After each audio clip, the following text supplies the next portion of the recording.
అందరికీ నమస్తే. ఆంధ్రప్రభకు స్వాగతం. నేను మీ సంతోషి. పహల్గామ్‌లో ఉగ్రవాద దాడికి ప్రతీకారంగా ఆపరేషన్ సింధూర్ పేరిట మన ఇండియా 9 ఉగ్రవాద స్థావరాలపై దాడి చేసింది. ఈ దాడిలో 80 మందికి పైగా ఉగ్రవాదులు మరణించారని చెప్పేసి వార్తలైతే వస్తున్నాయి. అసల ఈ ఆపరేషన్ సింధూర్ యొక్క లక్ష్యం ఏంటి? పహల్గామ్ బాధితులకు న్యాయం జరిగిందా? దీని గురించి మనతో క్లుప్తంగా వివరించడానికి ఎక్స్ సీనియర్ పోలీస్ ఆఫీసర్ అయినటువంటి రెడ్డన్ గారు మనతో పాటు ఉన్నారు. నమస్తే సార్. నమస్కారం అండి.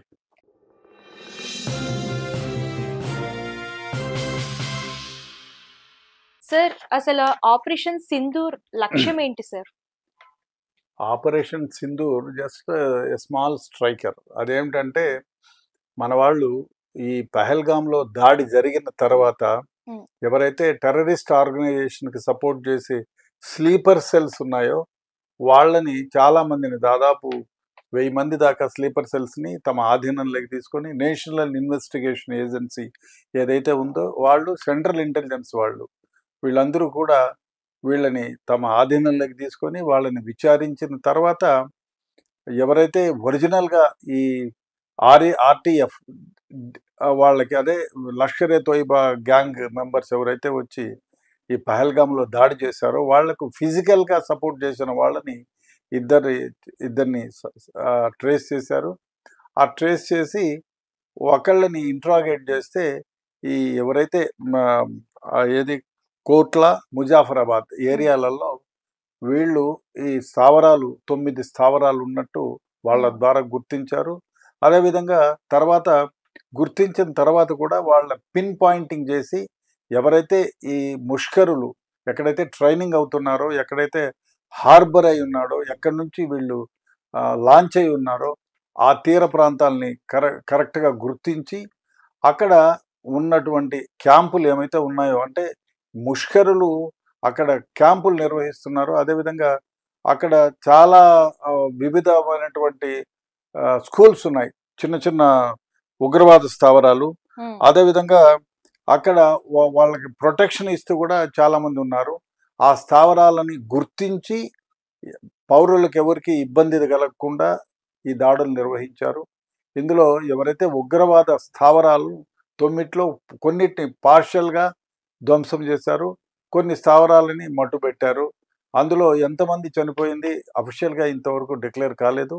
అయితే మన వాళ్ళు ఇది ఎవరైతే మన పైన దాడి చేశారో ఎవరైతే ముష్కరులు మన దేశంలోకి ఏ విధంగా వచ్చారో వాళ్ళని ఆ స్థావరాలని గుర్తించి వాళ్ళని ఎవరైతే మన దగ్గర లష్కర్ ఏ తోయిబా కాకుండా ఆర్టీఎఫ్ టిఆర్ఎఫ్ వాళ్ళు అనదర్ ఆర్గనైజేషన్ ఆఫ్ లష్కర్ ఏ తోయిబా వాళ్ళని గుర్తించి వాళ్ళ స్థావరాలపైనే చేశారు. వాళ్ళల్లో ఇంకా తెలియాల్సింది ఇంకా ఎన్ని స్థావరాలు ఉన్నాయి అక్కడని. లాంచింగ్ ప్యాడ్స్ను కూడా గుర్తించారు. ఆ లాంచింగ్ ప్యాడ్స్ను కూడా ఇంకా అటాక్ చేయవలసి ఉంది. సార్, ఇది పహల్గామ్ ఉగ్రవాద దాడికి ప్రతీకార దాడిగా చూడొచ్చా సార్?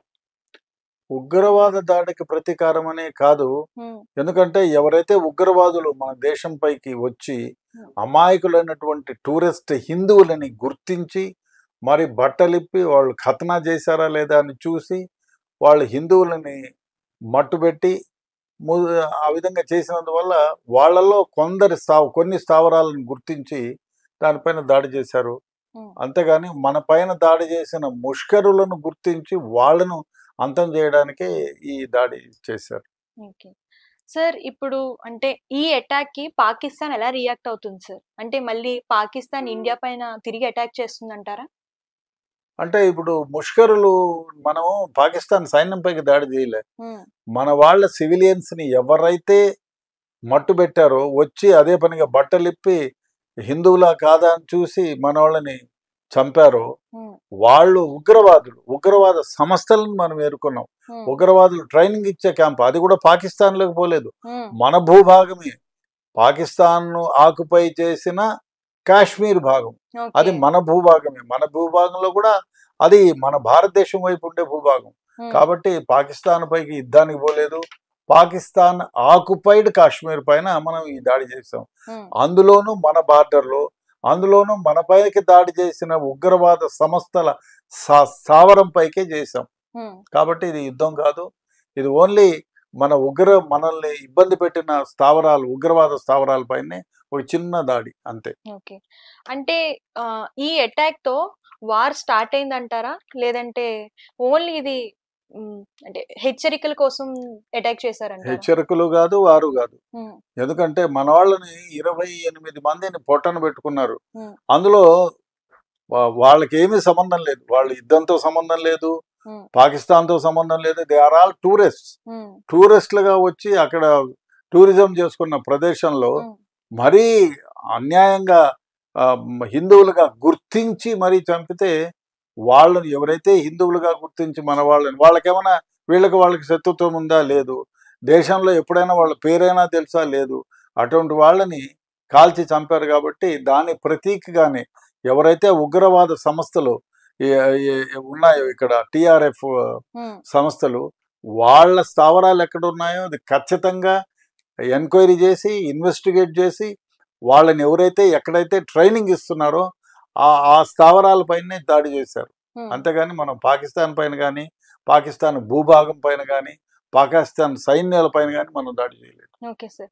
సార్ ఈ పాకిస్తాన్ ఏదైతే ఉందో అది ఉగ్రవాదులని పెంచి పోషిస్తుంది గదా! సో, మరి ఈ ఉగ్రవాదుల్ని దాడి చేశారు కదా! సో, దీని గురించి పాకిస్తాన్ ఎలాంటి యాక్షన్ తీసుకుంటుంది? అంటే ఆల్రెడీ వాళ్ళు అంటే ప్రెస్ మీటుల్లో గానివ్వండి, మేమే ఉగ్రవాదాన్ని పెంచి పోషిస్తున్నాం అన్నట్టు మాట్లాడారు కదా! సో, మరి ఉగ్రవాదులకి పాకిస్తాన్ ఏ విధంగా సపోర్ట్ చేస్తుంది సార్? అన్ని విధాలా సపోర్ట్ గవర్నమెంట్. చేస్తుంది. హ్మ్. ఇప్పుడు హఫీజ్ సయీద్ ఉన్నాడు కదా! హ్మ్. హఫీజ్ సయీద్ ఎక్కడున్నాడండి? లాహోర్‌లో ఉన్నాడు. ఓకే. లాహోర్‌లో ఎక్కడున్నాడు? నడిబొడ్డున ఉన్నాడు. నడిబొడ్డున ఎక్కడ? మిలిటరీ వాళ్ళు వాడిని పహరా కాస్తున్నారు. వాడిని ప్రైవేట్ ఆర్మీ వానికి పహరా కాస్తుంది. మిలిటరీ వాళ్ళు పహరా కాస్తున్నారు. అక్కడే పెద్ద మదరసాలు ఉన్నాయి. హ్మ్. ఒక పెద్ద మసీద్ ఉంది.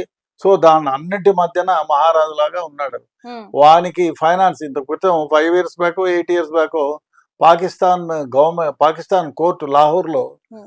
ఆయన ఈ ముస్లిం సంస్థలకు ఎవరైతే ఉన్నారో ఆయన ఈ ముస్లిమ్స్ టెర్రరిస్ట్ ఆర్గనైజేషన్కి చాలా ఫైనాన్స్ చేశారు. అది గుర్తిరిగి కేసు పెట్టి ఆయనకు 5 ఏళ్ళు జైలు శిక్ష కూడా వచ్చింది. హ్మ్. కానీ ఆయన జైలుకు పోడు.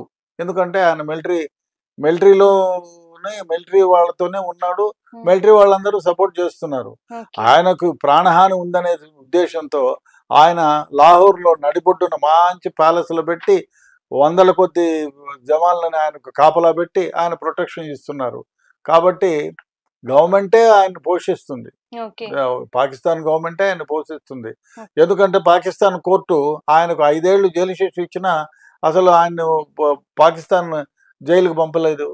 సో, దాన్ని బట్టి అర్థం చేసుకోవాలా. ఓకే. పాకిస్తాన్ గవర్నమెంటే నథింగ్ బట్ ఈ హఫీజ్ సయీద్.